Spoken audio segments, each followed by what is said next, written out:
はいどうも、キスケです。今回は星5オペレーター、ウルフガード、性能解説やっていきます。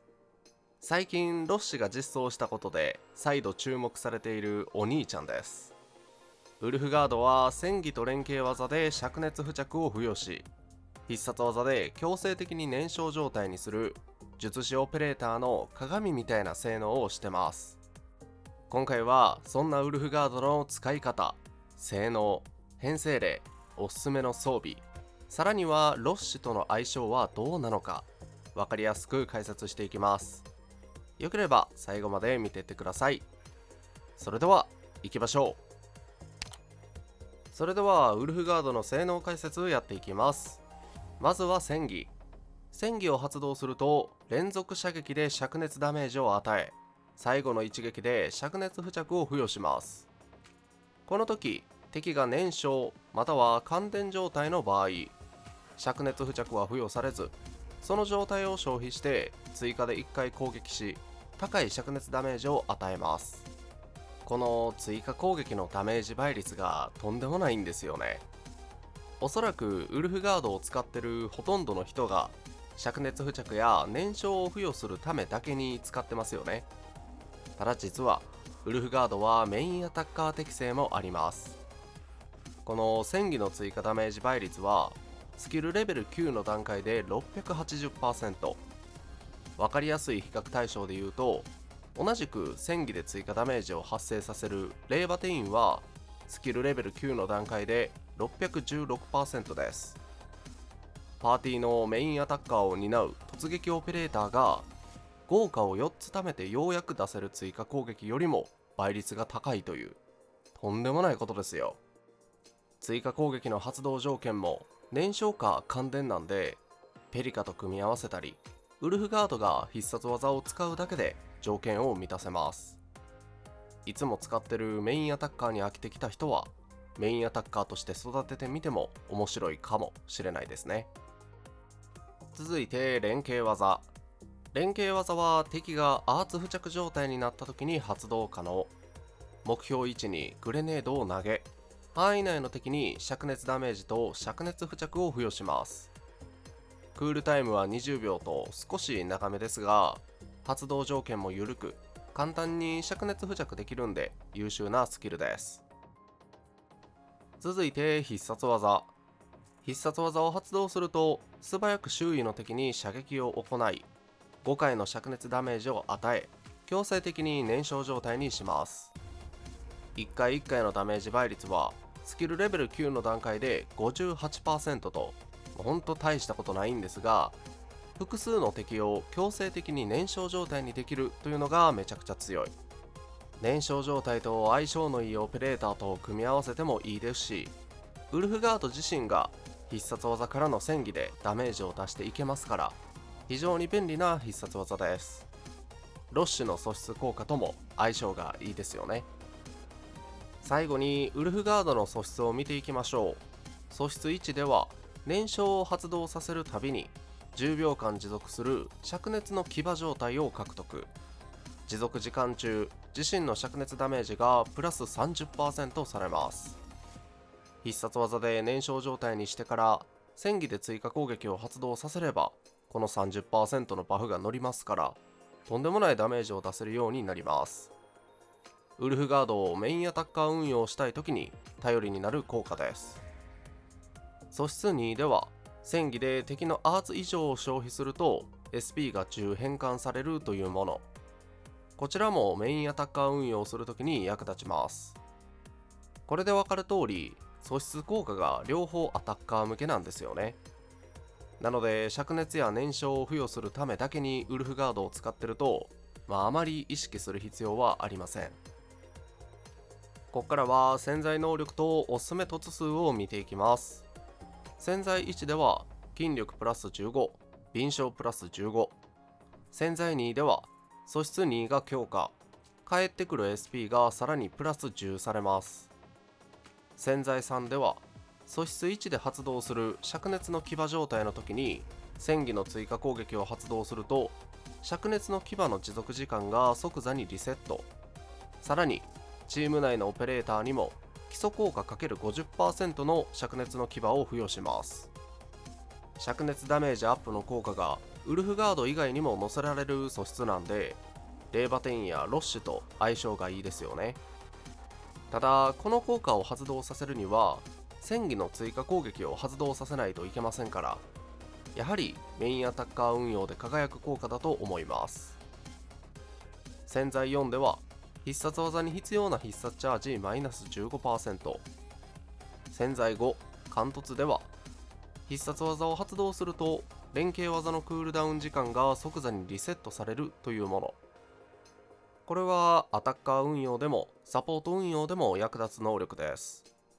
もともと20秒近くあるクールタイムが即座にリセットされるというのは強いですよね。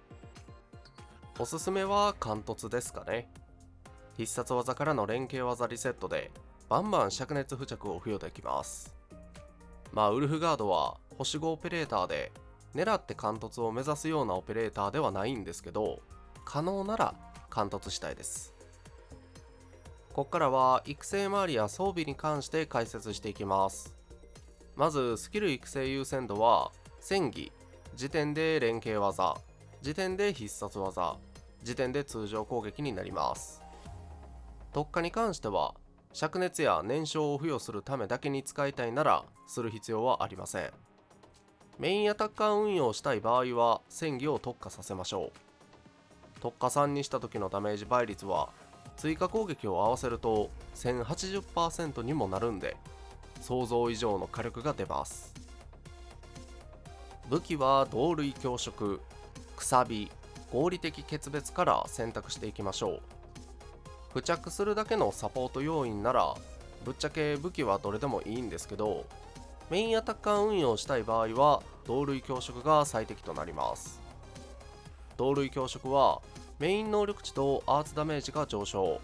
装備中自身がアーツ以上を消費すると15秒間目標の敵が受けるその属性のダメージがプラス 10% されます。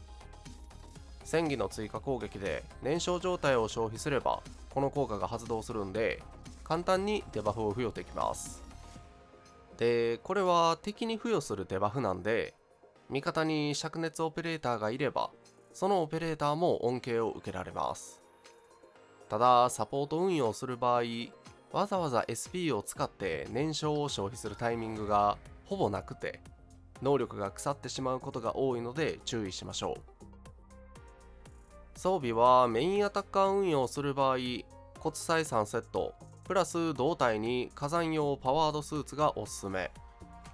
ウルフガードは戦技の追加攻撃でダメージを出しますから、3セット効果の戦技ダメージプラス 30% がドンピシャで合ってます。さらにアクセサリーで骨砕のマスク2をつけてるんで、より戦技ダメージが上がります。サポート運用するなら3セット効果を完全無視した必殺チャージを爆盛りする装備がおすすめ。胴体に50式王竜重装備1、もしくは能力値を無視して旧国防具、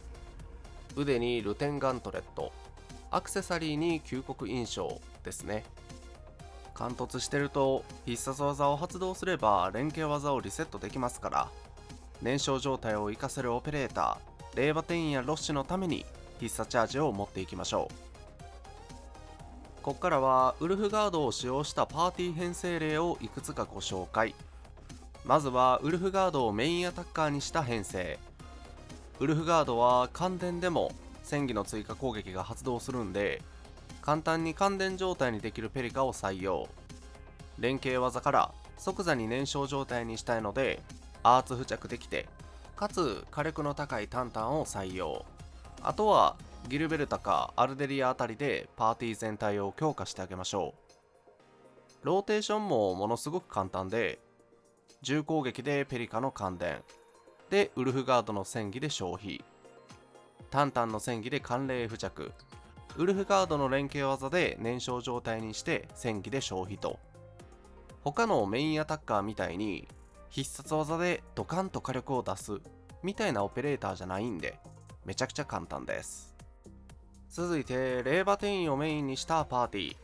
これはエンドフィールドがリリースしてからずっと強いですよね。このパーティーのウルフガードはただただ灼熱や燃焼を付与すればいいだけなんで、そこまで育成する必要がないのも魅力です。最後にロッシュを採用したパーティー、兄弟プラス憧れの管理人を採用したパーティーで、メンバーの一体感がいいですよね。まあ明けくりはあれですけど、このパーティーのウルフガードはロッシュの連携技のために灼熱付着、ロッシュの素質交換のために必殺技の燃焼状態と、そこまで育成する必要はありません。 SP は管理人かロッシュで使いたいんでね。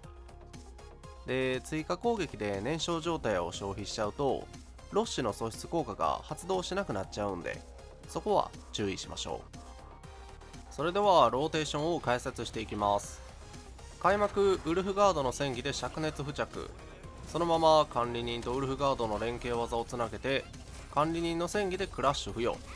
これでロッシュの連携技条件がクリア、完璧連携を成功させてクラッシュ3段階、ロッシュの戦技で染まる爪痕プラスクラッシュ4、最後に管理人の猛撃でダメージを出していきましょう。ここまでが1サイクルになります。管理人と組み合わせるってなると、やっぱクラッシュ付与係が管理人の戦技になるので、ちょっと弱い動きになっちゃうのは注意ですよね。ただ無料で組めるパーティーにはなるんで、そこはちょっと我慢かなっていう感じはします。必殺技が溜まった時のローテーションはものすごく簡単。管理人の必殺技は結晶を付与してから、ロッシュの必殺技はウルフガードの必殺技で燃焼状態、明けくりの必殺技でリンク状態を獲得してから発動すればしっかりと火力が出ます。打つ順番さえ間違えてなければ大丈夫です。あとは付与されているクラッシュを管理人の猛撃で消費しながら残りの HP を削り取っていきましょう。非常にね、簡単に火力が出せてポンポン相手がブレイクするんで、結構強いパーティーだと思いますね。ロッシュにも噛み合ってる感じがします。最後にウルフガードを使ってみての感想を話していきます。まず簡単に灼熱燃焼状態が付与できるところ、やっぱこれが全てですよね。しかも SP を使わずに両方付与できるというのがいいと思います。サポート運用するなら SP を使わないことがめちゃくちゃありがたくて、メインアタッカーの邪魔をせずサポートできるのが強いです。そしてメインアタッカー顔負けの戦技ダメージ倍率、現状のエンドフィールドは限定オペレーターがいないとクリアできないイベントもなくて、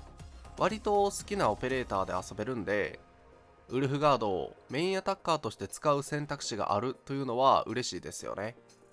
サポート運用だけではないというのはロマンを感じます。そして結局のところロッシュとの相性はどうなのという話もします。結論から話すと相性はとてもいいです。簡単に灼熱付着、燃焼状態を付与できてロッシュのサポートができますから、さすが兄弟といったところでしょうか。ただペリカやタンタンでもいいよねっていうところが正直なところです。というよりタンタン持ってるならタンタンの方が間違いなく強いです。なので好みの領域に入ってくるのかなって思います。タンタンをウルフガードにしてクリアできないイベントもありませんし、もちろんクリア速度とかは変わりますけどね。相性はしっかりといいのでご安心ください。いかがだったでしょうか。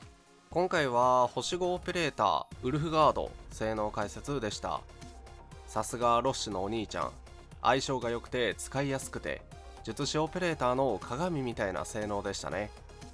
しかもメインアタッカーすらやれますから高性能ですよ。ただしロッシュに必須感はないかなっていうところです。正直言うとロッシュはタンタンと組み合わせて2人で殴っていくっていうのが結局のところ一番強いんじゃないかっていう噂ですから、必須ではなかったですね。育成に関してもメインアタッカーとして使わなければ最低限でいいですし、今後出てくる灼熱オペレーターのために最低限の育成はしててもいいのかなと思います。このチャンネルではこれからもエンドフィールドに関する動画を上げていきます。この動画が良かったなと思った方は、高評価で応援、チャンネル登録していただけると嬉しいです。最後までご視聴ありがとうございました。さよなら。